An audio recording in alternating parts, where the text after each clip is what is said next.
I'm a father, and I bought this before I was a father and before I knew what I know now. And this, I do not want this to fall into my children's hands or to somebody or into the wrong hands, because this is a ticking time bomb. And by this, I mean an American-made Century build, which will explode on you at a moment's notice. So, one less.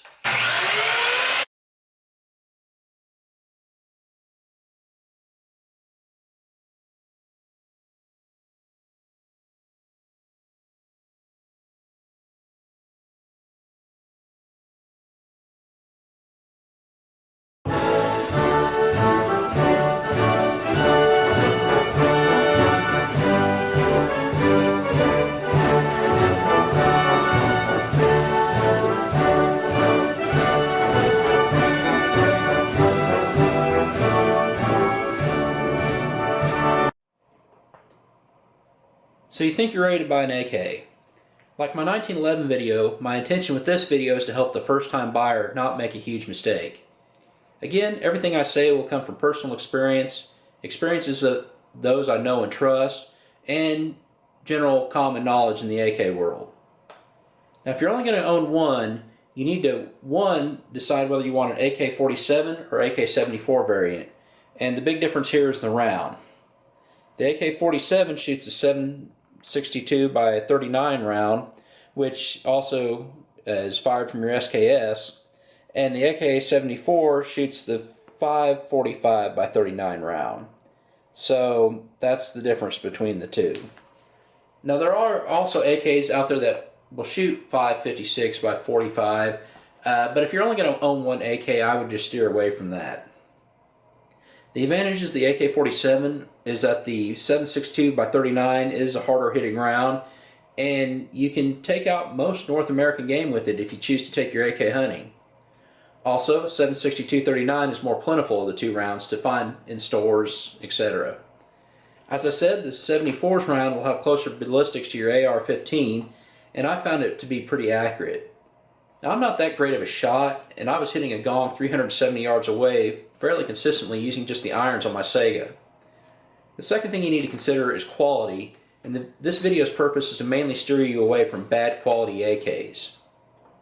Now, as a red-blooded American who tries to buy American-made everything, it pains me to say this, but do not buy an American-made AK. I mean, that should be your mantra if you're looking for just one AK-47 or 74.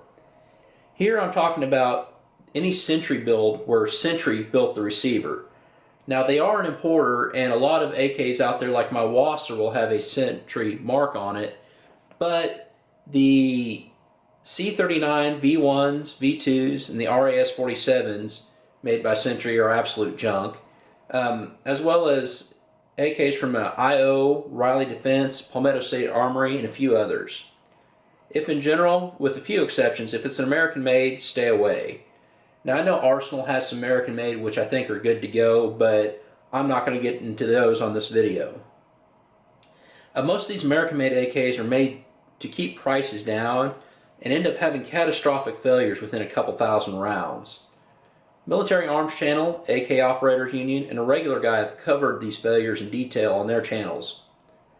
Also, some of these companies have done some shady things trying to make you think that they're someone else. Pioneer Arms has had parts of AKs made in the town of Radom, Poland, and they'll say AKs from Radom, but it's not the famed Radom factory, which actually makes good firearms, the Circle 11 on there. And they make, as I said, make high quality firearms in general. I believe another company that did the same thing. I believe another company did the same thing in is it Sugar, Romania, but I can't really find much information on that. And of course, another example is Kalashnikov USA, which is a totally different company from Kalashnikov Concern, which was the combination of the old Sega and Molot brands from Russia, and those are currently embargoed. Now, I think Kalashnikov USA was basically set up to import the Kalashnikov Concern rifles, but since the embargo, they have started making their own American-made AKs, and they are just as crappy as the Century and IO builds. Now, as I've indicated earlier, there's some higher priced, fully American-made AKs out there that are beyond the price range of what this video intends. And if you're looking to some of the custom builds, you are at a stage that's beyond what this video is trying to tell you about. Now, thanks to the Bush import ban of 1989, the AK you buy is not the same as when it comes into the country. 922R is a law that has to be followed. Basically, the AK is considered to have 16 parts for this law, and 6 of the parts must be made in the USA. Now, the best video I've ever seen that actually explains these parts was made by Matt V 2099. And yes, that is the goofy bastard who's usually cooking his Glock in something. But he did make an excellent, serious video about 922R compliance. And I'll leave a link to that video in this description. So if you're interested in it, you better watch it in the next few days, because you know that Matt V 2099, he'll be one of the channels that YouTube will smoke with their new policies. Now, to achieve this, importers such as Century will import AK kits and build them to 922R compliance. They'll use the important parts such as the receiver, trunnion, barrel, bolt carrier, piston, trigger group, and the trigger group is 3 parts, and a muzzle device from the kits, so the quality of the foreign AK is there. And they'll use things like American-made furniture, pistol grip, which the furniture counts as 2 parts, because I believe for 922R compliance,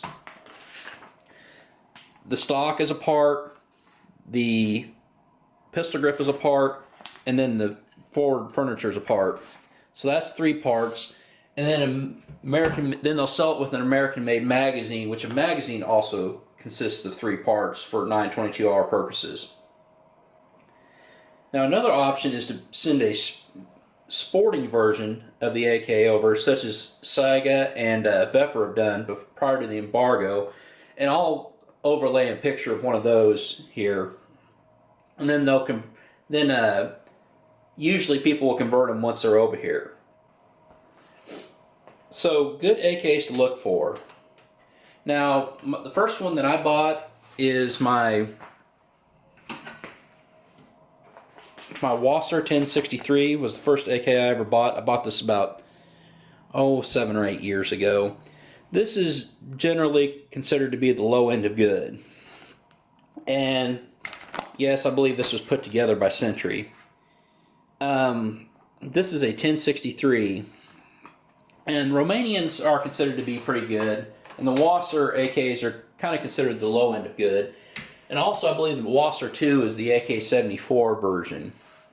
I also showed on this table that are Romanian made is my Draco pistol, which I did a video on sometime after Christmas, as well as my PSL is Romanian, which I did a video on that last year. And the the PSL shoots 762 by 54R, which is same as your Mosin Nagant round. Now, the thing about the Draco pistol, that I was kind of worried about 922R compliance, but since this is a pistol, this doesn't have to worry about 922R compliance. So keep that in mind if you're worried about that.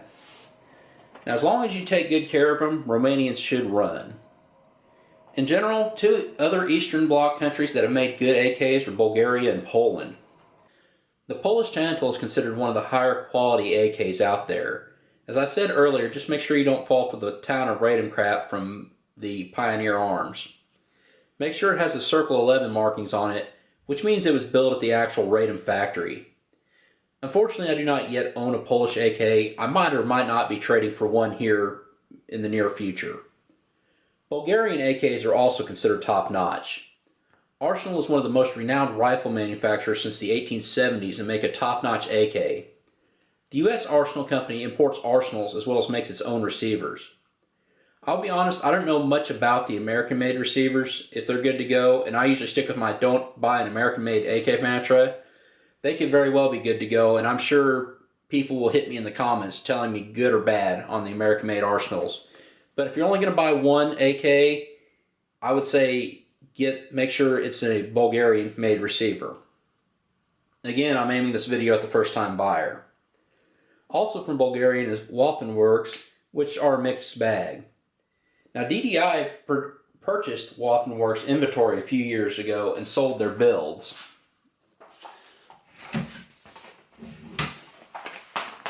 My underfolder is a DDI with a Waffenwerks hardware kit. Now they were also working on their own receivers, but remember what I said about made in USA. I haven't really put too many rounds through the DDI to say whether it's good to go or not, so I'm neither recommending nor saying no, and the reviews I have seen have been mixed.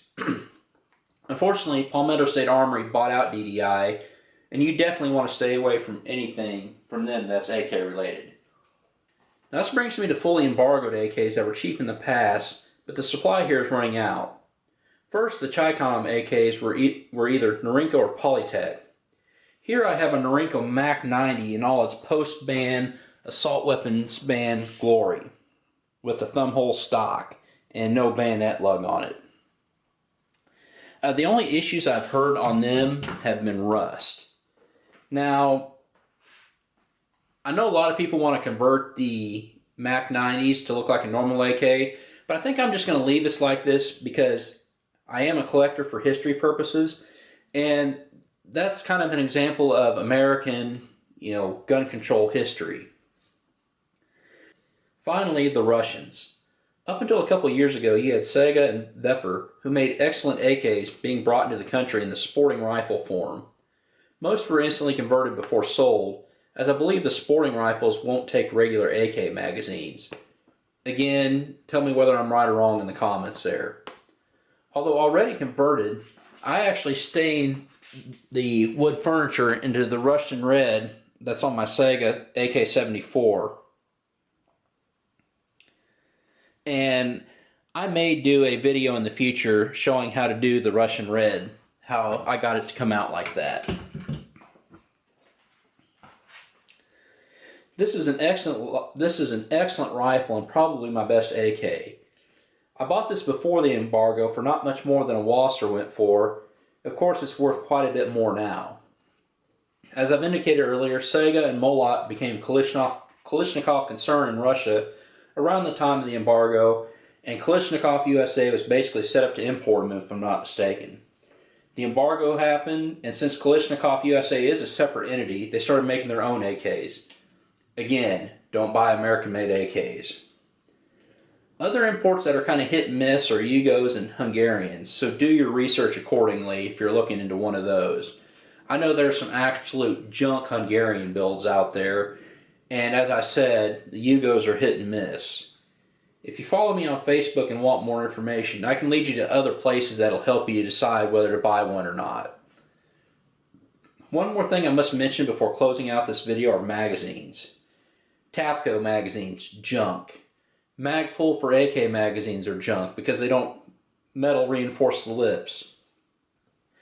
Even though it costs more, stick with metal Comblock magazines and Bulgarian or Russian magazines for your AK-74. And a lot of times those are Bakelite or plastic, but since it's a smaller round, it doesn't have to be as strong to hold 30 rounds.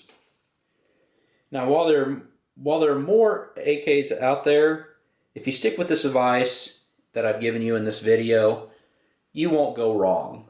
As I said, don't buy American-made AKs. That should be your mantra when looking. Romanians, Polish, Bulgarians, and Russian are pretty good. Chicoms are pretty good. Just, stay away from American-made.